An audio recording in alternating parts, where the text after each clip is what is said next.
On peut justement, pour que Dieu se fasse connaître dans les cœurs, il faut faire des expériences. Des expériences pour vous aussi qui ne connaissent pas le Seigneur.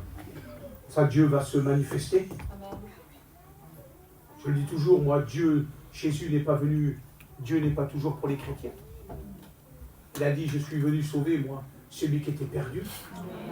J'ai donné mon Fils pour la terre entière, pour tous les hommes, toutes les nations. Et je ne veux pas sauver une catégorie de personnes. Je ne suis pas le Dieu des Alléluia, certes qu'il est, mais je suis le Dieu aussi de l'inconverti. Je suis le Dieu de celui qui est dans le monde.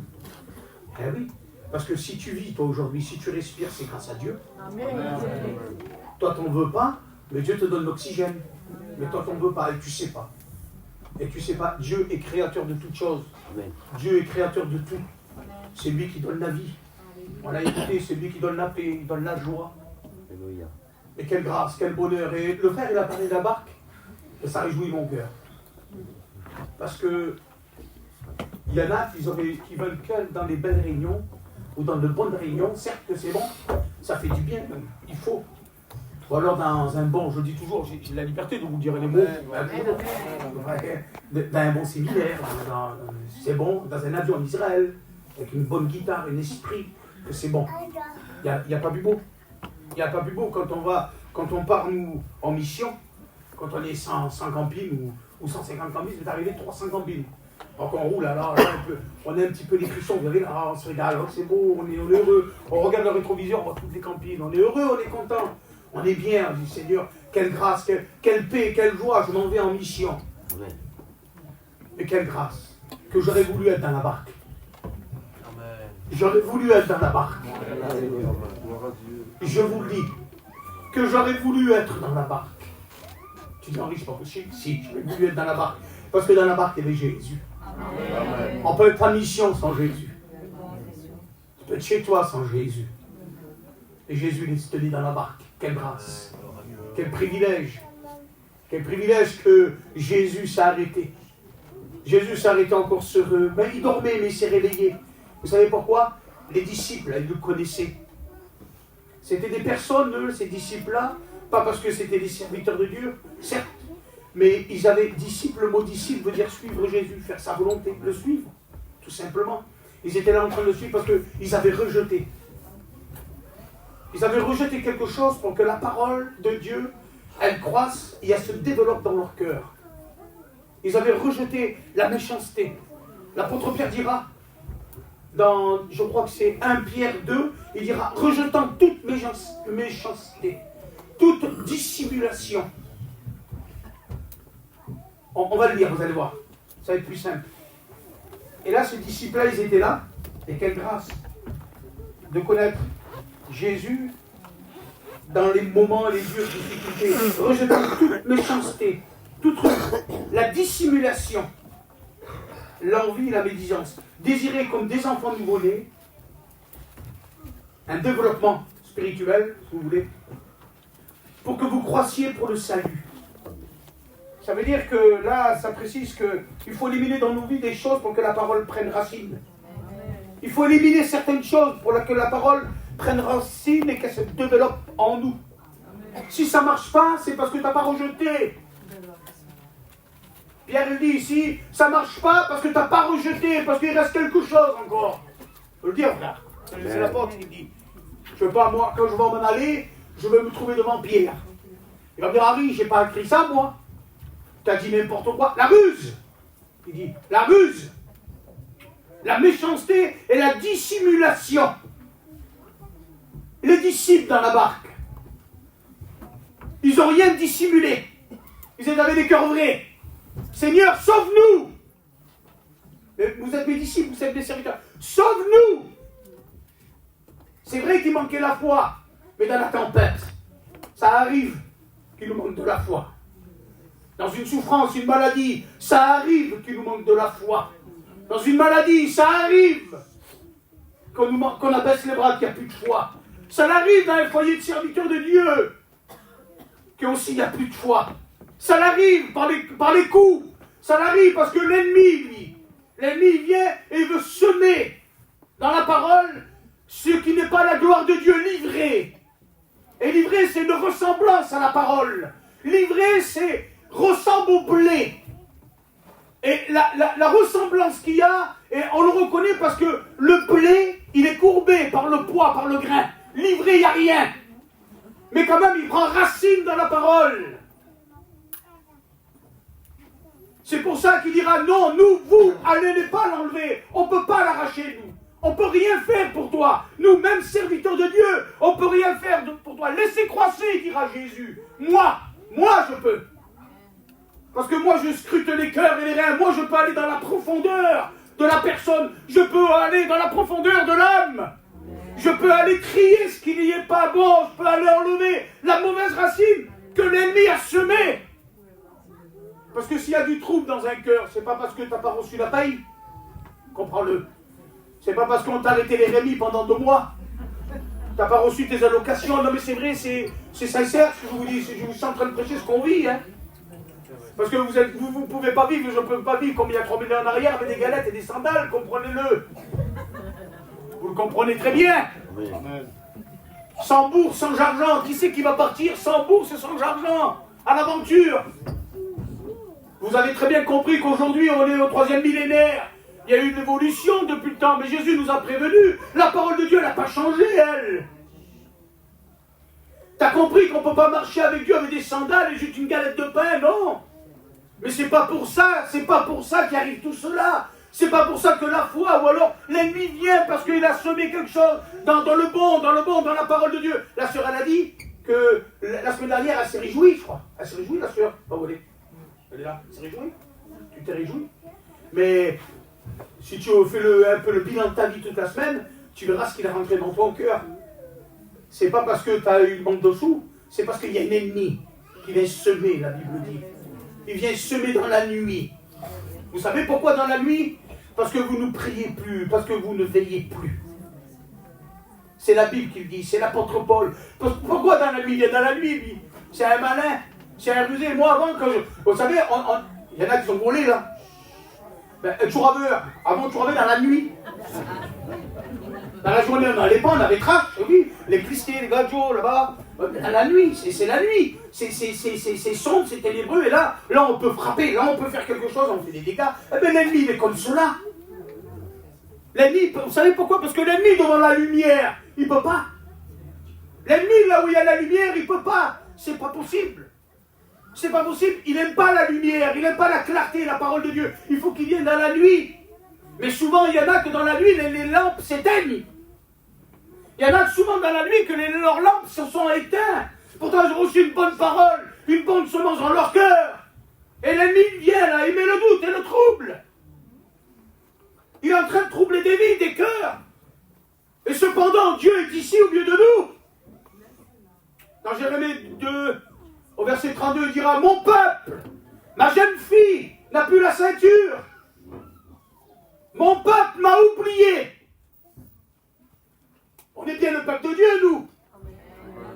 Même si on n'est pas Israël, on est bien le peuple de Dieu, plus que le peuple de Dieu même. Eh bien, il dira, mon peuple m'a oublié. Ils ont oublié Dieu. La seule chose, c'est leur souci, leur problème. Comment je vais m'en sortir? Comment je vais faire pour m'en sortir de cette difficulté-là, de ce combat? Parce que ce soir, ça a été... Le mot, c'était toujours du combat, la foi, la défaite. Je n'ai pas baissé les bras, ou alors j'ai rendu témoignage, j'ai relevé mes bras. Ah ben, tout simplement, c'est ça. Dieu sait ce qu'il veut faire de nous. Amen. Il ne veut pas que des adorateurs en esprit, en vérité, certes, mais il veut des gens remplis de foi. Amen. Et la foi, on obtient comment? Je vous le dis, les frères et les sœurs, je vous le dis, celui qui ne connaît pas le Seigneur, on peut le dire, frère. Amen. La foi, on l'obtient pas toujours quand on est sur une chaise tranquille à la Réunion, on l'obtient dans le combat. Dans le désert, c'est là que la foi est la plus grande. Je te le dis, c'est pas toujours assis à la Réunion, dire, mais Misto, je vais passer 1 heure, ça y est, c'est la Réunion, à 8 heures, c'est fini, ah là là, je vais m'apaiser, une antibiotique, vous avez un cachet d'aspirine. C'est pas ça la Réunion. C'est pas un antibiotique, la Réunion. C'est pas un moment où je prends le bon cachet là, ça va, j'ai passé 1 heure et c'est bien, je ressors, c'est pareil, le mal est toujours là. Il faut que le mal, Dieu l'arrache. Bible dit, Jean le Baptiste, il dira de sa propre bouche, c'est les mots de la parole. Ce n'est pas le mot de la mission Vie et Lumière. C'est pas sorti de Gien, ce que je suis en train de vous dire. C'est sorti de la bouche du plus grand prophète qu'il y a eu dans le Nouveau Testament. Jean le Baptiste, le cousin germain à Jésus. Il dira, vous ne le connaissez pas. Voici l'agneau qui ôte. Ah, il faut ôter le mal. Lui seul peut ôter le mal. Ça veut dire quoi, Jean? Moi, si je serais avec Jean-Baptiste, j'aurais dit, mais Jean, ça veut dire quoi? Eh ben, ça veut dire quoi? Ben, moi, si j'aurais des gens, j'aurais dit à mon disciple, eh ben, ne me suis pas, moi. Je ne peux rien faire, moi. Lui est bien plus puissant que moi. Amen. Je vous ai baptisé d'eau, merci Seigneur. Voilà ce qu'il fait le pasteur. Mais lui, vous baptisera du Saint-Esprit. Ça veut dire qu'il peut tout. Il n'a pas dit qu'il vient avec une condamnation et un jugement. Ça veut dire qu'il vient avec l'Esprit de Dieu sur ta vie. Ça veut dire que Jésus peut tout faire dans ta vie. Ça veut dire que Dieu peut sauver. Il y en a qui ne croient plus. Il y en a peut-être qui n'ont même plus l'assurance de leur salut. Ah oui, tu vas loin quand même. Ah oui. Il y en a même, qu'est-ce que je fais? Je suis abattu. Comment je vais faire? C'est pas possible, je suis une chrétienne. Ou alors j'ai fait une expérience avec Dieu. Et d'un coup, c'est tout s'est arrêté. Et oui, parce que la Bible dit qu'il vient comme un petit oiseau. L'ennemi, il y en a qui l'ont formé, l'ennemi, il y en a qui l'ont dessiné avec des cornes, avec des sabots vilains, tout pas beau. Mais la Bible dit qu'il se déguise en ange de lumière. Il se déguise en ange de lumière. Lucifer. Ça veut dire qu'il peut se transformer. La Bible, là, nous le rappelle, et nous le rappelle, nous dévoile. Il vient comme un petit oiseau. Enlevez la semence dans la bonne terre. Vous avez un petit chardon? Petit chardon, hein, qui s'aime pas le chardonnay. On se régale, vous avez vu comme c'est bon, on peut le tenir dans la main, on peut le regarder chez nous. Eh bien voilà, voilà ce que c'est. On entretient, on lui donne à manger, on lui donne à boire, il chante bien. C'est un petit oiseau qui enlève tout. Eh bien voilà comme la Bible le décrit, l'ennemi. Il ne décrit pas avec des cornes méchants, vilains. Il décrit comme un petit oiseau qui vient enlever la parole, la semence qui tombe dans ton cœur. Et la bonne terre ce soir, c'est celui qui est venu avec un cœur disposé. Amen. La bonne terre, c'est celui qui dit Seigneur, moi je veux recevoir, je veux repartir d'un pas nouveau. Amen. Je veux repartir, comme il dit l'apôtre Pierre, comme un enfant nouveau-né. Je veux repartir avec le lait pur et spirituel. Ah, c'est pas pour les chrétiens ça? Ah ben non, c'est pour toi aussi que tu ne connais pas. La parole de Dieu, il faut qu'elle croisse. En puissance, en force, la Bible dit. C'est elle qui a l'efficacité dans ta vie, dans ton cœur, sur ton âme, sur ta douleur, sur ta souffrance, sur ta maladie, sur ta maison. On va lire un petit passage vite fait. Je ne voudrais pas être long, mais je voudrais que Dieu, vous savez, Dieu parle tantôt d'une manière, tantôt d'une autre. Amen. Il connaît les cœurs, il connaît quelque chose. Il connaît qu'il y a quelqu'un, je dis bien quelqu'un. Moi, je ne suis pas un prophète. Et vous le savez, et j'aime le répéter, j'aime le dire partout où je vais. Je ne prêche pas avec une boule de cristal. Je ne vois pas et je ne sens pas. Et moi, je ne vois pas là, ici, une atmosphère bizarre. Comme il y en a, il y a une atmosphère bizarre. Mais non, là où il y a la présence de Dieu, il n'y a pas d'atmosphère bizarre. Pas possible. Henri, c'est pas possible. Non, c'est pas possible. C'est pas possible. Dieu fait ce qu'il veut. S'il doit révéler des choses, il le révélera. Amen. Mais nous n'essayons pas de sentir l'homme. Soyons, goûter. Sentez comme l'Éternel est bon, mais goûtez aussi comme il est bon. L'apôtre Pierre dira. Il faut le goûter. Il faut goûter la parole de Dieu. Il faut la prendre, il faut la dévorer, la manger. C'est quelque chose de bon. C'est peut-être dur. Quand tu vas la manger, la parole de Dieu, quand tu vas commencer à la dévorer, à la mettre dans ta bouche ce soir, ou dans les jours à venir, ça va être peut-être des sauterelles sauvages. Mais ça va devenir du miel après. Amen. C'est ça qu'a formé Jean le Baptiste dans le désert. Il avait le caractère de son cousin, Jésus. Il avait le caractère d'un prophète. Parce qu'il acceptait que la parole se développe, qu'elle croisse purement. Même si ce n'était pas très terrible. Dieu parfois nous demande d'aller dans le désert, de servir dans le désert. Comment la parole? Non, chrétien, chrétienne. Ou toi, peut-être Dieu t'appelle au désert. C'est là que Dieu forme son peuple. Parce qu'au désert, il n'y a pas de magasin Xara, ni Carrefour. Il n'y a rien. Il n'y a pas Primark, il n'y a pas la belle plage. Il n'y a que la Shekinah, la présence de Dieu au désert. C'est la Bible qui le dit.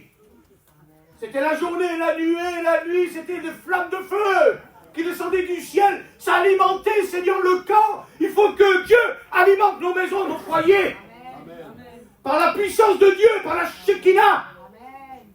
La Shekinah, c'est un feu qui vient de Dieu. C'est une colonne de la nuée, c'est la force, la puissance de Dieu qui descend sur toi. Il n'y a pas que pour Israël, il y a pour toi aussi. Si tu veux voir le feu de Dieu agir, le feu de Dieu descendre, il faut que tu appliques ton cœur, il faut qu'il y ait un développement de la parole. Il faut te dire, Seigneur, je veux prendre Jésus. Jésus est la parole. Amen. Comprenez-le, Jésus c'est la parole.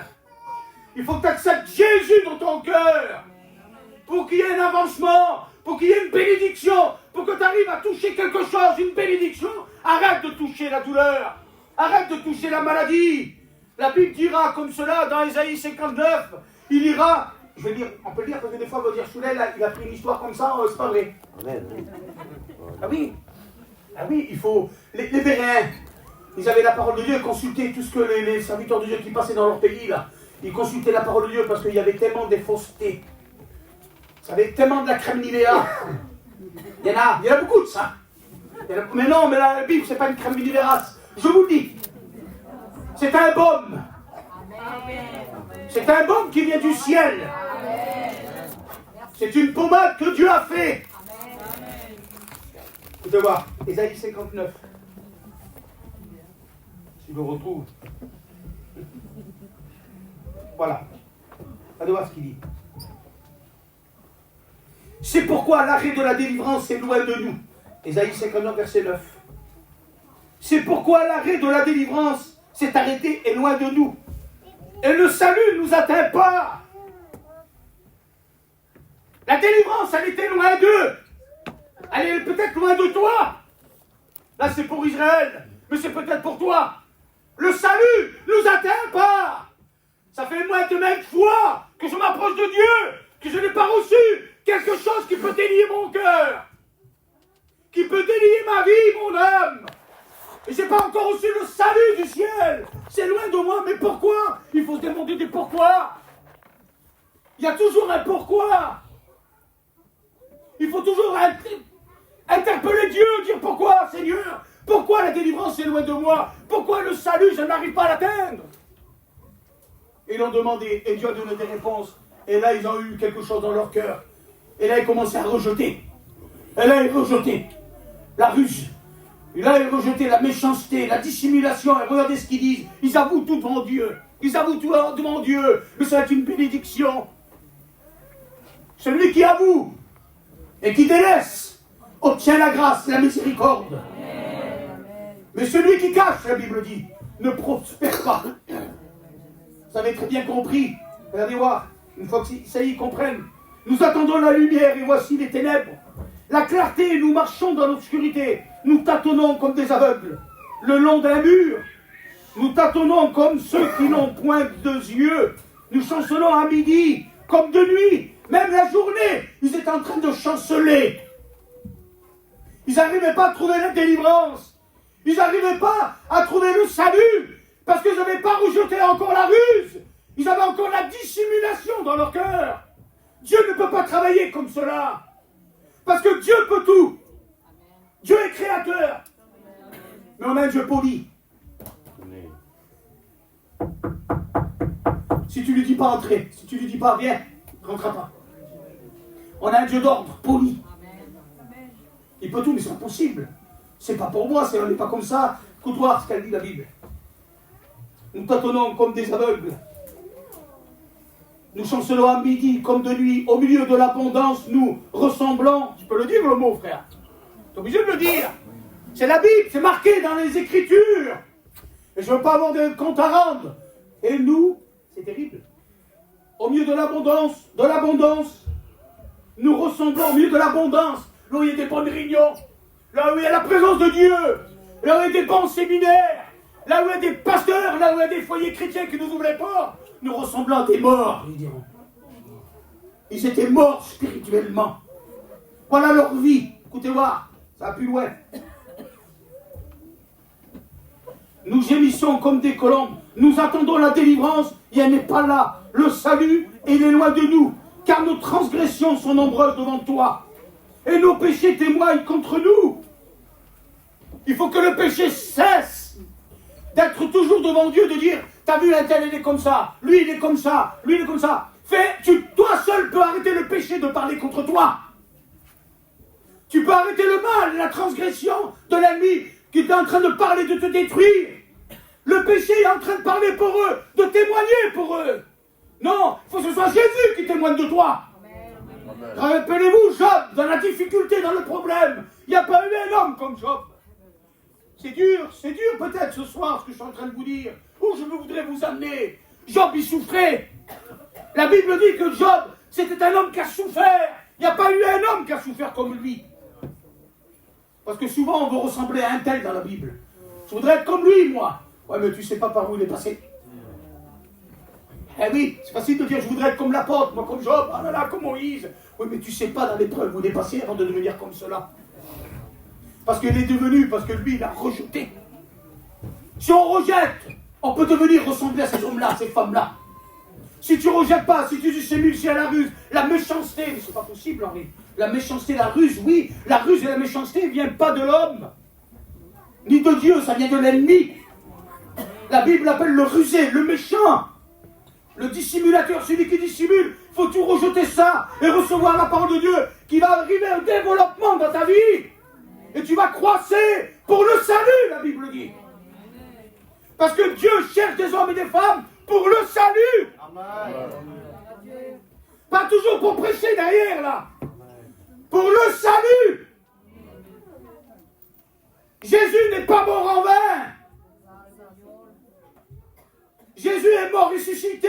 Il a préparé quelque chose dans le ciel pour toi et moi. Là-haut, si ici c'est dur, que tu ne payes pas le loyer, là, tu n'arriveras pas. Ah, j'arrive, c'est les fins du mois, c'est dur. Là-haut, c'est tout est payé. Je te le dis, c'est une garantie. Il y a plusieurs demeures dans la maison de mon Père.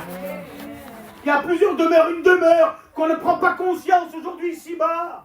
On ne prend pas conscience que Jésus a préparé dans le ciel pour toi, pour moi. Dieu a préparé une maison spirituelle pour toi. Elle n'a pas été faite d'une main d'homme. Et Dieu témoigne. Dieu témoigne de cet homme-là. Dieu témoigne. Job, il témoigne de Job. Que c'est beau quand Dieu témoigne d'un chrétien, d'une chrétienne, d'un serviteur, d'une servante ou d'une personne. Que c'est beau. Vous dites pas même vous. Amen. C'est mieux peut-être, je sais pas moi, Isaïe, le président, qu'il est bon Henri. Ouais, qu'il est beau, hein. Qu'il est bien Henri. Qu'il est bien. C'est mieux ça. Moi je préfère que ce soit Dieu. Amen. Et là Satan il arrive. Comme une force, une puissance, la Bible dit. Il arrive. Mais alors une puissance, il arrive avec une puissance, nous le dit. Il arrive à traverser et se mélanger avec les fils de Dieu, avec les anges. Il arrive à se mettre là. Et là, Dieu lui dit, que fais-tu là, toi? Il dit, je me parcours la terre, vous connaissez l'histoire. Il dit, as-tu remarqué? Là, c'est Dieu qui témoigne de Job. Quelle beauté, quelle grâce. As-tu remarqué mon serviteur Job? Qu'il est intègre et droit. As-tu remarqué celui-ci, celle-là? As-tu remarqué sa maison? Elle est intègre et droit. Quelle grâce, quel privilège. Que le péché et l'abomination ne parlent plus de toi, mais que ce soit Dieu. Il dit, mais non, Satan, je t'arrête, parce que Dieu est comme ça. Celui qui veut donner sa vie au Seigneur, celui qui veut sortir du péché, celui qui veut sortir de la contrainte, du jugement, de la condamnation éternelle, Dieu, Jésus, arrive tout en force. Et il se met devant l'ennemi, le diable. Faut dire le mot, parce qu'il y en a qui ont peur de dire le mot. Il y en a qui ont peur. Un chrétien, il s'affiche. Vous avez très bien compris. Il y en a qui disent, vous savez, l'homme aux pantoufles. Pourquoi l'homme aux pantoufles? Alors il dit, l'homme aux pantoufles, tout doucement. Le diable. Mais pourquoi? Non, t'as Jésus dans toi. T'as Jésus en toi. T'as pas besoin de dire, oui, Satan. Ah ben Jésus, qu'est-ce qu'il fait devant Satan et devant ses démons? Il se met devant et dit, hein, lui, elle a donné sa vie ce soir, là, tu la touches plus. Fini. Il n'y a plus de condamnation pour ceux qui sont en Christ. Tu l'as condamné, mais non, moi, j'ai passé cela. Maintenant, moi, tu la condamnes plus. Il n'y a plus de jugement, plus de condamnation pour celui qui a en Jésus-Christ. Parce que Dieu veut sauver des âmes. Dieu veut rappeler le chrétien à faire sa volonté, à être rempli de foi pour le combat. Parce que le combat, vous savez, c'est pas toujours avec une armée, comme nous. C'est pas l'armée homme contre homme. Le combat, nous, c'est le diable et c'est Satan et ses démons. Ça se passe, le combat qu'on mène, c'est dans l'invisible. Si tu combats que la vision, toi, que le charnel, tu n'arriveras pas à avancer. Tu n'auras pas fait un pas. Non, moi je combats, je vous dis, frère, moi je combats Satan et ses démons depuis que je me suis converti. Et j'ai toujours eu la victoire. C'est vrai, parfois je prends un bleu. Mais il y a le baume là, Seigneur, mets ton baume sur moi, mets ton baume sur moi. Et que je puisse repartir. C'est comme ça, les chrétiens. Je passe par la difficulté, la maladie, Seigneur, je ne peux pas baisser les bras. J'ai confiance en toi. J'ai confiance en toi. Mais c'est comme cela. C'est comme cela. Parce que moi, je suis comme vous, j'ai passé aussi des misères. J'ai passé aussi de la maladie, des douleurs, et des souffrances, et des combats, et des luttes. Mais j'ai dit, Seigneur, mets ton baume sur moi. Y a-t-il encore du baume? Peut-être toi tu dis. Ils l'ont dit dans la parole des dieux. Y a-t-il encore du baume à Galaad? Oui, il y a du baume pour toi. Il y a du baume pour mon peuple. C'est un baume qui vient du ciel. Là où tu as pris des coups, vous savez, des fois, il y en a qui ont des pantalons qui prennent des coups de poing, ils ont les yeux bleus. Vous avez des yeux tout bleus, là. Des cocards, on appelle ça. Ou alors, ils sont écorchés dans leur figure. Il y a des chrétiens comme ceux-là. Ça se voit pas, mais ils prennent des coups à l'intérieur. Ils sont toujours là. Et c'est eux qui encouragent encore les autres. Ça, c'est les chrétiens qui sont rejetés. C'est les chrétiens qui ne dissimulent plus. Qui disent, oui, Seigneur, on est des chrétiens. On accepte ce que par où on passe. Il faut accepter par où tu passes. Il a dit, vous ne marcherez pas sur les pétales de rose, sur des belles fleurs. Il y en a qui croient que c'est comme ça. Tu ne marcheras pas comme cela. Ça ne sera pas un océan de paix. Non, sur les serpents et les scorpions, tu marcheras. Ah oui, moi Seigneur, moi je veux pas, moi. Oui, mais Dieu te donne la force. Même si on te donnerait, même si tu brûlerais là, du breuvage mortel, du poison, tu ne seras pas atteint. Parce que moi je le dis. Dieu le dit. Ce soir, Dieu est en train de te parler. Il dit, ne te décourage pas, mon fils, ma fille. Je suis avec toi. Amen. Seigneur, mais quelle force. Comment? C'est pas la mission, non. C'est Dieu, le ciel. C'est le ciel qui s'ouvre. C'est l'armée de Dieu avec toi. Amen. Dieu veut te donner la victoire. Amen. Et on doit avoir la victoire ce soir. Écoutez, on va un peu plus loin. Il le retrouve.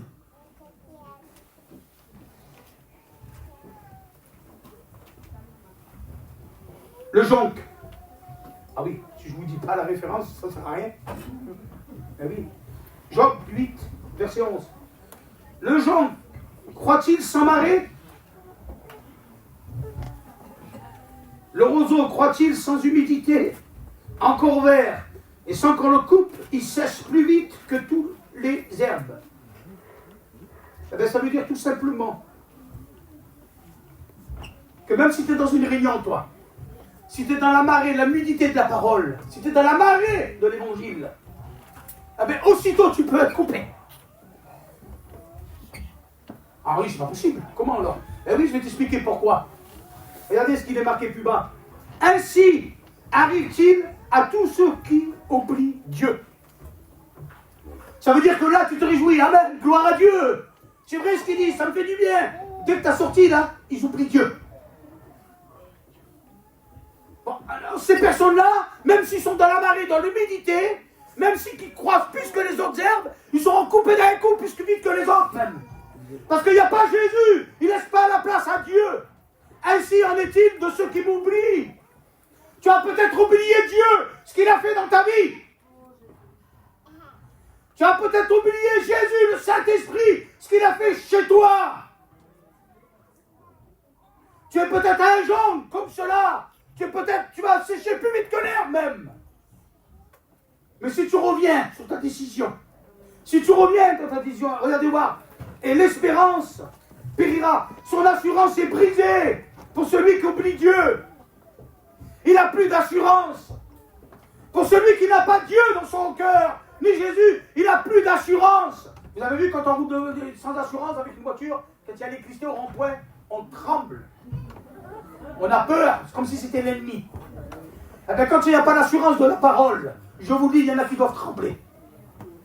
Il y en a qui font l'effort. T'as connu, moi, comme cela. Avant, j'étais orgueilleux, moi. Je faisais l'effort à moi.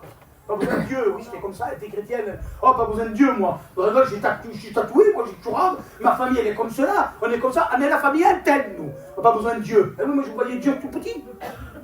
Et je voyais Dieu que pour les faibles. Mais Seigneur, je n'avais aucune assurance. Et le jour qu'il m'est arrivé le problème, Seigneur, j'ai dit à ma femme, elle est là, je peux vous dire, je l'ai réveillée, j'ai dit, Pipelette, prie, s'il te plaît, prie pour moi, je suis en train de mourir. Prie pour moi parce que je meurs. Voilà ma prière, j'avais pas d'assurance, et elle priait. Et elle priait, ça me donnait de l'assurance, Et au plus je m'approchais de Dieu, au plus j'avais une assurance, Parce que je l'ai oublié, Dieu. J'avais oublié Dieu. Je voulais mener ma vie comme je voulais moi. Mais ma vie à moi, sans Jésus, elle ne compte pas. Sans Dieu, elle ne compte pas. Ta vie sans Dieu, elle ne comptera pas. Écoute-moi. Son assurance est brisée. Son soutien est une toile d'araignée. Une toile d'araignée. Il y en a qui ont bâti leur maison, c'est une toile d'araignée. Une toile d'araignée, vous savez, on voit aujourd'hui, vous avez vu Walt Disney Spider-Man. De bâtiment en bâtiment, c'est solide. Il arrive à arracher un camion. Mais ça, c'est tout de la fiction. C'est de la fiction que les gens croient. Ils s'y croient même. Ils se croient même quand on a 50 ans. On regarde le film, on est bloqué, on est comme ça. Il lève les camions, les coffres forts, tout s'enlève. Les buildings, il arrive à. Le train, il arrive à porter avec la toile d'araignée. Mais la Bible dit le contraire. Leur vie était comme une toile d'araignée, ça veut dire qu'elle est brisée. Elle est comme une toile d'araignée, elle est déchirée. Voilà celui qui est sans Dieu. Celui qui oublie Dieu. On rigole, c'est vrai, parce qu'il faut des fois, il faut un peu, ça nous fait du bien l'atmosphère de rigoler. Mais quand on prend le recul de notre vie, quand on regarde notre état intérieur, je vous dis qu'il doit y avoir des cris. Je vous dis, ça doit être pas beau. Parce qu'une maison qui est bâtie avec des toiles d'araignée, c'est pas beau. C'est poussiéreux. Il n'y a rien. Il n'y a pas de ménage, il n'y a rien. Il n'y a pas Jésus, il n'y a rien. Pourquoi? Il s'appuie sur sa maison. Et elle n'est pas ferme. Ah, il va bâtir une vie sur une sable. La vie sur le sable. Une maison sur le sable. Une vie chrétienne sur le sable. Je prends Jésus qu'à la réunion. Alors, j'invoque Jésus quand mon petit il est malade. On peut le dire, ça, frère. Mon petit il est malade, Seigneur. À genoux, maintenant. À genoux. C'est pas interdit. À genoux, maintenant. Ma femme, elle est malade. Je passe par un problème. Ah, la vite, Seigneur, vite. Ah, tu réveilles toute la France. On t'envoie plein des petites mains comme ça, là. Gloire à Dieu, gloire à Dieu, gloire à Dieu. Mais la Bible dit comme cela. Il s'appuie sur sa maison et elle n'est pas ferme. Il a une vie sur le sable. Il n'a pas battu sur le fondement, le Christ. La Bible dit. Sa maison, elle chancelle. La pluie, le vent vient, la Bible dit, et la maison s'écroule. Combien ta maison elle est prête à s'écrouler? Et tu le sais, toi. Et tu le sais que ta maison elle est sur le fil de la toile d'araignée. Tu le sais, toi. J'ai pas besoin de te faire un dessin. J'ai pas besoin de dire Dieu me l'a révélé. Tu le sais que tu as besoin de Dieu. Amen. Tu vois, il s'y cramponne et elle ne résiste pas. Elle n'est pas sur le fondement. Ce soir, le fondement, c'est Jésus. C'est la parole de Dieu. Je te dis, toi-même, toi qui ne connais pas le Seigneur, il faut que tu arrives au fondement. C'est Jésus le fondement. Il faut que tu comprennes. Parce qu'il y en a, c'est trop facile. Jésus, la croix, certes c'est bon, c'est merveilleux, je le prêche, on le prêche. C'est Jésus, c'est le principal de la Bible. C'est le principal d'une vie chrétienne, la croix, Golgotha. Mais derrière la croix, il y a toute une vie, une marche. Et même si toi, tu te sens délaissé, si toi tu passes par les problèmes, par des difficultés, par la douleur, par la souffrance, comme on a écouté là, je te dis que Dieu est avec toi. Amen. Et Dieu va faire venir tes pas. Dieu veut que tu construis sur le fondement.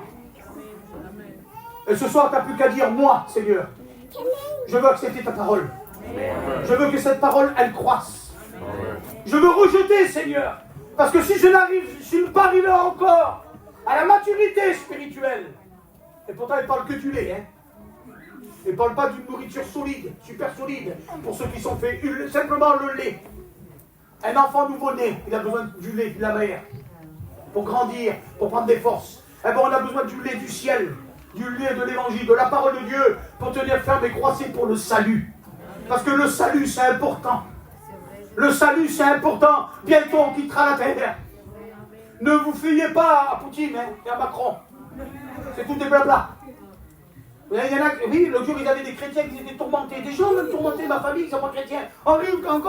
Ils vont appuyer sur le bouton, oui. Et alors, eh ben, si l'autre, il envoie, la terre, elle va détruire. Je dis, ah ben, la Bible, elle est menteuse. Ça ne peut pas finir comme cela. Il faut bien qu'il y ait un enlèvement. S'il n'y a plus personne, si la terre, elle est rasée. Jésus, alors, c'est pas vrai. J'ai dit, ne te fie pas à ce qu'ils disent ces hommes-là. Tu veux avoir la révélation, c'est la parole de Dieu, et regarde la guerre en Israël, tout simplement. Là, tu vas être avisé. Comment? Regarde pas les autres guerres, regarde Israël, suis Israël, ce qui se passe en Israël. C'est ça, le chronologie, c'est ça la montre de Dieu. C'est ce qui se passe en Israël en ce moment. Tout simplement, ne regarde pas Poutine ni Macron, regarde la parole de Dieu, sois affermi pour le salut, et regarde ce qui se passe là-bas, et tiens-toi prêt. Et tiens-toi prêt. Prépare-toi à la rencontre de ton Dieu. Mais comment tu vas le rencontrer, ton Dieu, toi? Tu vas le rencontrer, comment tu vas le rencontrer, ton Dieu, à toi? Parce que normalement, ce texte-là, là, il est pour Israël. Moi, quand j'étais petit, je faisais la vie, je vous le dis, hein, comme vous. Enragé. 10 on était, j'étais le plus vilain, le plus méchant. Ma mère, elle n'arrivait pas à m'attraper. Elle disait, prépare-toi quand ton père il va arriver. Mon père, là, tremblait. Je ne rentrais plus jusqu'à 9h du soir, je ne rentrais plus parce que je savais qu'il était là, il allait me tuer. Ah ben c'est ce qu'il veut dire, Amos, le prophète. Prépare-toi à la rencontre de ton Dieu, de ce que tu as fait. Parce qu'il faudra que tu rendes des comptes. Il faudra rendre des comptes à Dieu. Que tu es chrétien ou pas. Laissez-moi vous dire, il faut quitter la terre. Que tu sois chrétien ou pas, il faut mourir. C'est terrible, Henri, ce que tu dis. Faut que tu quittes la terre. Faudra la quitter, cette terre. Mais où tu iras passer l'éternité? Loin de Dieu ou près de Dieu? Qu'est-ce que c'est le salut pour toi aujourd'hui? Peut-être que tu te moques de ton salut. Peut-être que tu t'en fiches de ton salut. Tous les problèmes ont pris la difficulté de la vie sur ta vie. Mais Dieu peut te donner l'assurance ce soir à toi qui es là. Une espérance en Jésus. Dieu ne regarde pas ce que tu as fait, ce que tu as dit. Dieu aime le pécheur, la Bible dit. Il haït le péché, tout simplement. Mais il aime l'homme qui a péché. Il aime, il s'est donné pour lui. Je vous l'ai dit au départ, il ne s'est pas donné pour les alléluia, c'est donné pour le pécheur. Il aime l'homme qui pêche. Il aime le pécheur lui-même, la racine humaine. Dieu l'aime. Il a envoyé son Fils en sacrifice parfait pour que nous ayons la vie éternelle. Qu'est-ce que tu vas en faire de la vie éternelle ce soir? Ce soir-là, je ne te parle pas d'une guérison pour le corps. Ce soir, je ne te parle pas d'une effusion de l'esprit sur toi, ni d'être parlé en langue. Je te parle du salut pour l'éternité. C'est le salut que je veux te parler ce soir. C'est ça qu'il faut qu'il croise dans ta vie. C'est la parole de Dieu. La parole de Dieu, c'est Jésus. Si tu ne la prends pas en considération ce soir, si Jésus revient là, ce soir même, je peux le dire, frère, tu passé, t'es perdu. Pour l'éternité. Henri, tu vas loin. Tu ne nous aimes pas là. Mais non, mais moi, je te dis la vérité. Tout simplement. Si Jésus revient ce soir, tu n'as pas fait la paix avec Dieu, tu es perdu. Moi, je suis un serviteur de Dieu. Et je te dis la vérité comme elle est. Tout simplement. Ce soir, tu dois faire un choix. Il a dit, il y a le choix. Barabbas ou Jésus? Barabbas, ça veut dire père, mais père du mensonge. Père de la méchanceté, de la colère, de la ruse, de la médisance, de la dissimulation. Voilà ce qu'ils ont choisi, Israël. Qui tu vas choisir, toi? Moi, le crucifié, je veux le garder. Celui qui est mort pour moi, je veux l'accepter. Parce que c'est lui qui me donne la vie. Il y a un choix ce soir, tu dois faire un choix. Je mets la mort et la vie devant toi. Choisis la vie afin que tu vives. Dieu te donne la réponse. Dieu te donne la réponse. Il ne cache pas, il ne fait pas des devinettes. semblerait qu'il y en a qui croient que Dieu fait des devinettes, des charades. Il te dira, je mets la vie devant toi et la mort. Et pour comme l'oreille, choisis la vie, choisis la vie. Choisis... Et voilà comme il n'est pas bon Dieu. Il est bon Dieu. Il nous pose des questions, mais il nous donne des réponses. Et la réponse, elle est pour toi. Dieu voudrait te sauver. Dieu voudrait te bénir. Dieu voudrait te relever. Dieu voudrait t'encourager. Dieu veut que tu l'acclames. Dieu veut que tu te lèves pour lui. Dieu il veut que tu deviennes un serviteur de Dieu même pour lui. Il y en a qui ne croient pas à ça. Il y en a qui ne croient pas à ça. Je peux le dire, frère, j'étais rétrograde à mort. Rétrograde pendant 6 ans. Dans le péché, j'étais. J'étais dans le péché encore plus. 7 fois pire, comme la Bible dit. J'étais 7 fois pire. Jésus avait le regard sur moi. Il est venu me chercher dans les ténèbres de la vie. Il est allé me chercher dans les bas-fonds de l'enfer. Il m'a arraché de la boue. Il m'a purifié. Et par son sang précieux, il m'a lavé par l'eau de la parole. Il m'a dit, je veux que tu sois un serviteur de Dieu. Je veux que tu serves ma parole. J'avais fait un accident. J'étais mort. Rétrograde. Mort. J'avais le drap sur moi pendant 1 heure, posé sur moi comme cela par terre, le SAMU en train de me rallumer. J'étais mort sur la route. J'étais mort. Dieu, 2 ans après, il s'est révélé à moi, il m'a dit, Henri, j'étais toujours rétrograde. Il m'a dit, Henri, tu n'es pas mort parce que je veux que tu me serves. Amen. Dieu est bon. Amen. Dieu est bon. Aujourd'hui, ça fait 20 ans que je prêche l'évangile. Par la grâce de Dieu, pas par moi. J'ai laissé Dieu croisser. J'ai laissé Dieu croisser. Je suis heureux. Je suis heureux parce que Jésus m'a sauvé. Je suis heureux parce que Jésus m'a sauvé. Il a sauvé mon âme, ma vie. Ne dis pas qu'il sauve ta vie. Dieu est un secours ce soir. Vous avez le secours 18, les pompiers. Vite. Vite, monsieur. Il y a le feu. Vite, monsieur. Il y a eu quelque chose. Vite, monsieur. Le SAMU, le 15. Vite. Il fait un arrêt cardiaque. Vite, il va mourir. Mais non, Dieu est là. Tu peux, le secours me vient de l'Éternel. Celui qui créa le ciel et la terre. Quand un malheureux crie, moi l'Éternel, je l'entends. Seigneur, il entend, il n'est pas sourd, il écoute ta prière. Tu es un malheureux, une malheureuse. Dieu est en train d'écouter ta prière. Je ne veux pas aller plus loin, je voudrais qu'on prie le Seigneur. Je voudrais qu'on prie le Seigneur de toute notre force, de tout notre cœur, de toute notre puissance, de dire Seigneur, quel grand Dieu que j'ai. Alléluia.